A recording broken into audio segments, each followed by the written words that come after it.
Bonjour tout le monde, bon retour. On a avec nous Guy Hébert, président et chef de la direction de la compagnie Strateco. Bonjour, Monsieur Hébert. Bonjour. OK, on a fait le tour déjà durant l'émission un peu de votre projet là-bas. Plus forte teneur en uranium en Amérique, Non, c'est pas exact. C'est pas exact? Non, parce qu'on est les plus fortes à l'extérieur de la Saskatchewan. Parce qu'en Saskatchewan, c'est vraiment les teneurs les plus fortes au monde. OK. Là, définitivement, c'est beaucoup supérieur à nous. Les mines de Cameco, entre autres, sont de loin supérieures à nous. On parle de 15 à 20 % tandis que nous, on parle en bas de 1 %. Là.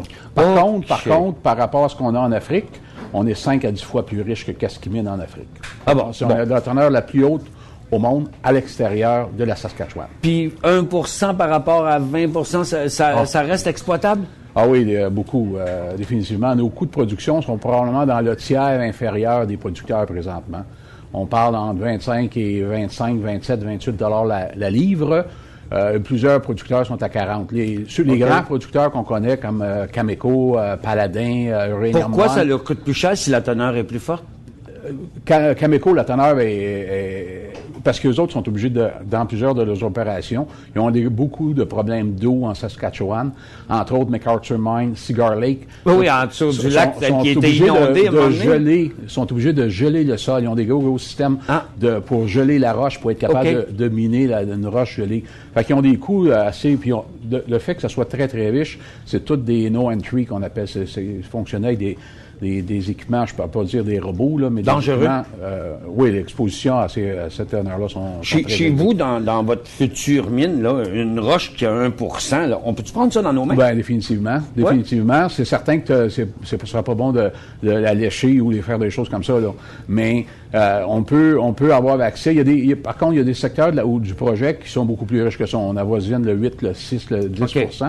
Et à ce moment-là, mais c'est pas la radiation qu'on peut appeler, c'est pas ça qui est le danger. C'est pas du plutonium, cette affaire-là. Non, c'est loin de ça. Et c'est l'eau, c'est la poussière. Fait que les mines d'uranium, ce sont des mines extrêmement propres. Moi, j'ai opéré une mine de métaux de base à Rouyn-Noranda, la mine Bouchard-Hébert. Les mineurs sortaient le soir, la figure toute noire. Ça n'arrive pas des mines d'uranium parce que l'air est crystal clear, là. L'air est limpide. Ben, tu peux pas respirer ça. Faut pas respirer ça. Ben, il faut éviter, avant que les gens, lorsqu'on dynamite, avant que les gens retournent sous terre, parce que c'est une mine souterraine, avant que les gens retournent sous terre, il faut que l'air ait été complètement ventilé. Purgé, qu'il y ait eu du radon. C'était ma question. Vous avez et ça, c'est souterrain. C'est souterrain. Est-ce qu'il y a déjà... Non, parce que pour... Un pit, non. Non, il y a seulement des travaux. On a fait au-dessus de 200 000 mètres de forage jusqu'à maintenant. On continue avec 2 foreuses pour augmenter les ressources. Et on a dépensé environ 80 millions de $ jusqu'à maintenant sur le projet. C'est énorme. Actuellement, le titre se transige pratiquement à valeur... au 31 décembre, on avait 88 millions d'actifs dans la compagnie de valeur nette des actifs. Puis on se transige à peu près ça au niveau du marché boursier, là, la valeur de capitalisation. On voit ici que vous avez... on voit ici que vous avez un aéroport. Oui, on a bâti ça l'été passé. Ça nous a coûté près de 8 millions de $.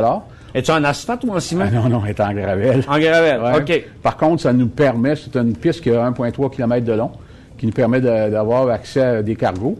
Parce que nous, depuis 4 ans, on utilise une route d'hiver. Entre le mois de janvier et normalement la fin mars. Cette année, on l'a utilisé jusqu'à la fin février.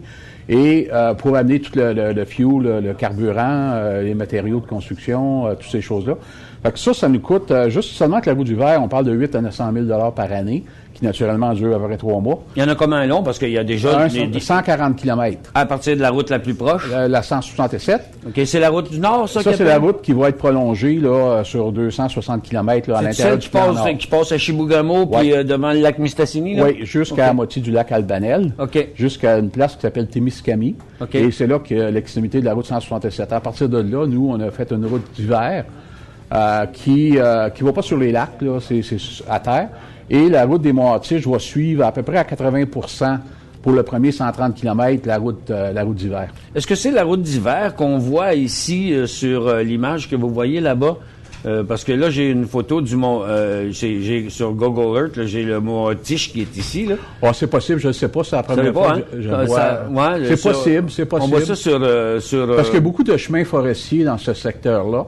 Moi, ça apparaît pas, c'est juste comme une ligne, fait que ça apparaît pas. Tu sais, on voit ici votre location. Mistassini est là, la Manic 5 est là. Mais la route d'hiver... Donc, votre route doit être ici quelque part. C'est l'ancienne route de la Mine qui va à 40 km au nord de chez nous, mais nous, on l'a aménagé depuis, on l'améliore d'année en année. Ça correspondrait parce que elle s'en va direct au lac Mistassini. Oui, parallèle au lac Mistassini, lac Albanel. Oui. Et bon, là, vous avez quand même, on sait que vous avez été appuyé par certains groupes environnementaux, mais par contre... Environnementaux, pas tellement, là. Pas environnementaux, non. On était appuyé par les 7 maires de la KUBJ, qu'on appelle la municipalité de la Baie-James. Oui. Les 7 maires qui sont venus en audience publique.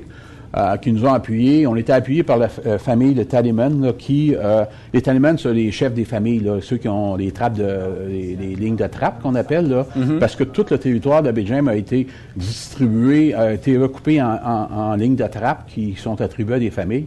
Et le chef des familles, on appelle ça un Tallyman.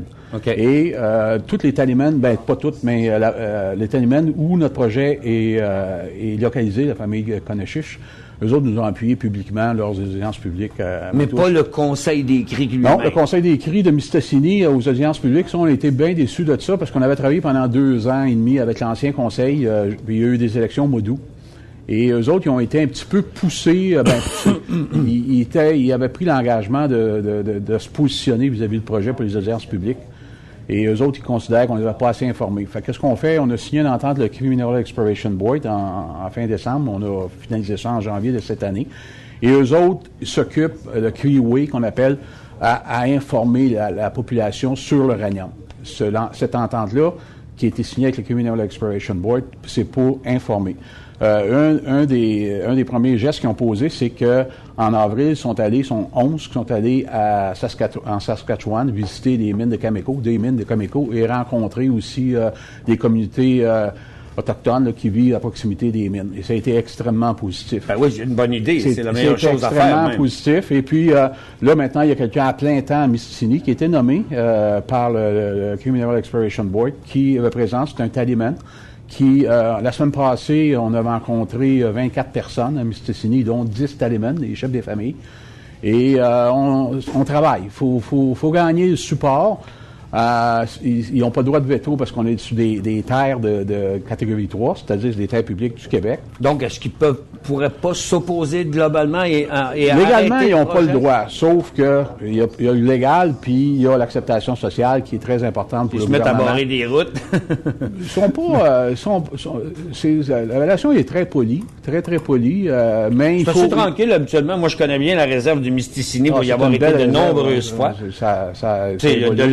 C'est de là que je pars avec mon bateau pour aller à la pêche sur le lac Mistassini. Mais comme nous, on a signé des ententes commerciales quand même avec le conseil de bande. Comme on a une entente de 4,3 millions de dollars avec le conseil de bande, la compagnie Escan qui appartient au conseil de bande de Mistassini pour tout ce qui est l'approvisionnement en nourriture du camp, l'entretien du camp.